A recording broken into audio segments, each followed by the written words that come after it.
నమస్తే. తెలంగాణ ఆంధ్రప్రదేశ్ సరిహద్దులోని గోదావరి నదిలో విషాదం చోటు చేసుకుంది.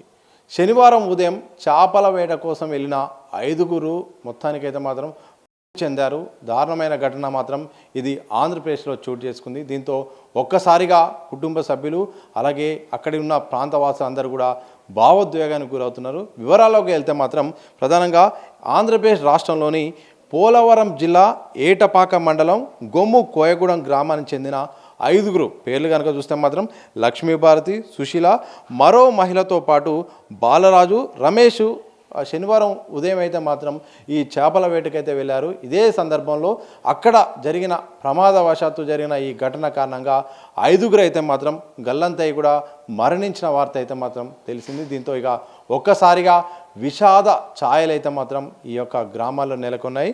వీళ్ళ గ్రామం కనుక చూస్తే మాత్రం ప్రధానంగా ఈ 5గురు విధానము అయితే మాత్రం అప్పటికే అధికారులు అలాగే దాంతోపాటు కూడా ఇటు రెవెన్యూ అధికారులు స్థానికుల సమాచారం ప్రకారం అయితే మాత్రం చేపల వేటకు శనివారం వెళ్ళారు. వెళ్ళిన తర్వాత కూడా అక్కడ లోతును సరిగ్గా అంచనా వేయకపోవడం, వాతావరణ పరిస్థితుల కారణంగా కూడా ఈ ఘటన జరిగినట్టయితే మాత్రం ప్రాథమిక తెలుస్తుంది. మరోవైపు పోలీసులు అయితే మాత్రం విచారణ ప్రారంభించారు. దానికి సంబంధించిన దర్యాప్తు కూడా కొనసాగుతుంది. సో ఇంతకుముందే మనం మాట్లాడుకున్నట్టు స్థానికులు కాపాడేందుకు ప్రయత్నించినా కానీ ఫలితం లేకుండా పోయింది.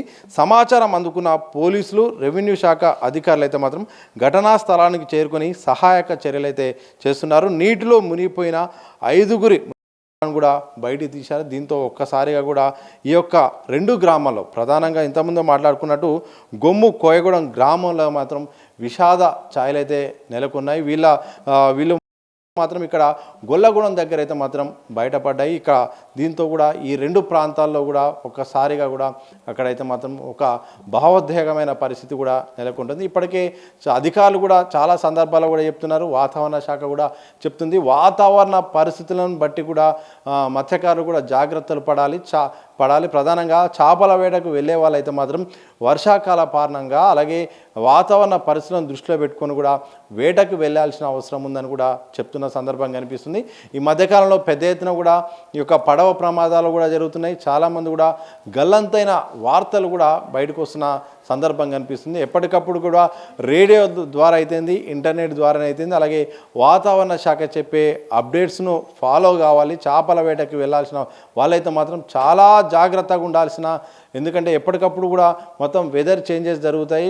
ఇటు ఈదురుగాలు వచ్చే అవకాశం ఉంటుంది, అలాగే అలల దాటికి కూడా ఒక్కసారిగా ప్రమాదాలు జరిగే అవకాశం ఉందని కూడా ఇప్పటికే చాలా సందర్భాల్లో అధికారులు అయితే మాత్రం ఎప్పటికప్పుడు చెప్తున్నప్పుడు కూడా కొంతమంది సమాచారం తెలియకపోవడమో లేకపోతే అప్పటికప్పుడు అనుకోని ఘటనల కారణంగా అయితే మాత్రం చాలామంది అయితే మాత్రం ఇటు ప్రమాదవశాత్తు ఇటు కొంతమంది మరికొంతమంది కూడా గాయాలతో బయటపడుతున్నారు. సో ఏదేమైనప్పటికీ కూడా ఈ గోదావరి నదిలో ఒక్కసారిగా శనివారం ఉదయం 5గురు సంబంధించిన అయితే మాత్రం 2 తెలుగు రాష్ట్రాల్లో కూడా అందరూ కూడా బాధ పెడుతుంది. అందరిని కూడా ఒక్కసారిగా షాకు గురి చేసింది. ఎందుకంటే అన్ని జాగ్రత్తలు తీసుకున్నప్పటికీ అన్ని చేసినప్పుడు కూడా ఎలా జరిగిందని కూడా చాలామంది మాట్లాడుకుంటున్నారు. అయితే ప్రస్తుతం అందుతున్న సమాచారం ప్రకారం అయితే మాత్రం ఆ నదిలో లోతును సరిగ్గా అంచనా వేయలేదు అనేది అక్కడైతే తెలుస్తుంది.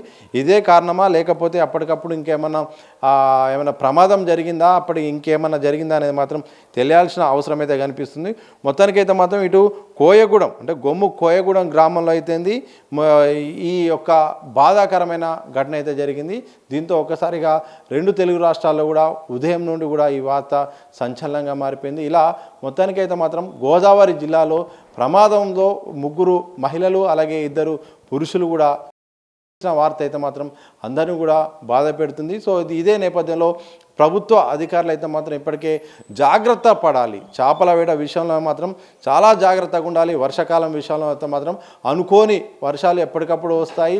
దీంతో ఒకసారిగా ఈదురుగాలు అయితేంది, అలాగే అలల ప్రభావం కారణంగా కూడా ప్రమాదాలు జరుగుతాయి. దీంతో అందరూ కూడా అప్రమత్తంగా ఉండాలి. నిర్లక్ష్యంగా ఉంటే మాత్రం ప్రాణాలు కోల్పోయే అవకాశం ఉంటుందని కూడా ఇటు ప్రభుత్వం నుండి అయితే మాత్రం అధికారులు చెప్తున్నాం. మరోవైపు మత్స్యకారులు అయితే మాత్రం మా జాగ్రత్తలు మేము తీసుకుంటున్నాము, కానీ చేపలు పట్టడం అనేది మా ఉపాధి. చేపలు పట్టకపోతే మాత్రం మేము బతకలేని పరిస్థితి మాది. రోజు రోజు కూడా ఎంత ప్రమాదవశాత్తు పరిస్థితులు ఉన్నప్పుడు కూడా చేపల వేటే మా ఉపాధి, మాకు ఇంత అన్నం పెడుతుంది కాబట్టి తప్పకుండా ఈ పని తప్ప మేము వేరే పని చేసి బతకలేమని కూడా ఇటు మత్స్యకారులు చెప్తున్నారు.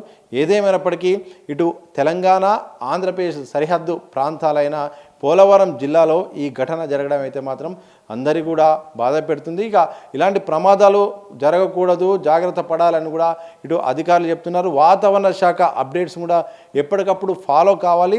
ఆయా ప్రాంతాల్లో ఇప్పుడున్న సాంకేతిక పరిజ్ఞానం కూడా పెరిగింది. ఎప్పటికప్పుడు కూడా మొబైల్ ఫోన్లో కూడా ఎంత ఉంది, వాతావరణ పరిస్థితులు ఎలా ఉన్నాయి, ఫోర్కాస్ట్ సంబంధించిన అప్డేట్స్ ఎప్పటికప్పుడు వస్తున్న సందర్భంలో వాటిని కూడా కాస్త సాంకేతికతను అందిపుచ్చుకొని కూడా ప్రమాదాల బారి నుండి బయటపడాలని కూడా చాలామంది ఇప్పటికే ఇంటర్నెట్ ద్వారా కూడా చాలామంది చెప్తున్నారు.